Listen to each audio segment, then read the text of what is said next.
కేసీఆర్ గారు కూడా చెప్పిండు, కాంగ్రెస్ కు ఓటేస్తే రైతు బంధుకు రామ్ రామ్ అవుతుందని చెప్పిండా లేదా? మరి అయిందా లేదా? 10,000 ఇస్తుండు కేసీఆర్ బిచ్చం వేసినట్టు మేము 15,000 ఇస్తాం, మేము ఇందిరమ్మ రాజ్యం తెస్తాం. మనోళ్ళు మర్చిపోయింది ఇందిరమ్మ రాజ్యం అంటే ఏందో. ఇందిరమ్మ రాజ్యం అంటే ఏంటిది? ఎమర్జెన్సీ రాజ్యం, పోలీసుల రాజ్యం, అణిచివేత రాజ్యం.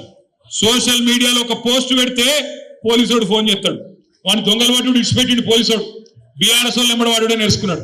పోస్ట్ పెట్టగానే ఫోన్. నేను ఒక్కటే మాటిస్తున్నా మీకు, నేను కేసీఆర్ గారు అంత మంచోని కాదు. మళ్ళా మన టైం వస్తుంది, మళ్ళా బరాబర్ మన టైం వస్తుంది. వచ్చినాక పేర్లు రాసి పెట్టుండ్రి, ఒక్కొక్కరిని ఏమేం చేయాలో అని చేద్దాం, వదిలిపెట్టే సమస్య లేదు.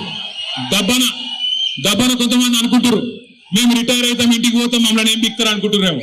రిటైర్ అయ్యి వేరే దేశానికి పోయినా రప్పించి తప్పకుండా అన్ని లెక్కలు సెటిల్ చేస్తాం, హిసాబ్ కితాబ్ మొత్తం చూస్తాం. గట్ల ఊకునే బాబత్ కాదు. ఇది వరకున్న కథ వేరు, ఇప్పుడున్న కథ వేరు. కానీ ఒకటి మాత్రం వాస్తవం, ఇలా ప్రజలకు ఏ కష్టం వచ్చినా, ఎక్కడ ఏ ఇబ్బంది వచ్చినా గుర్తొస్తున్నది మన నాయకుడు కేసీఆర్.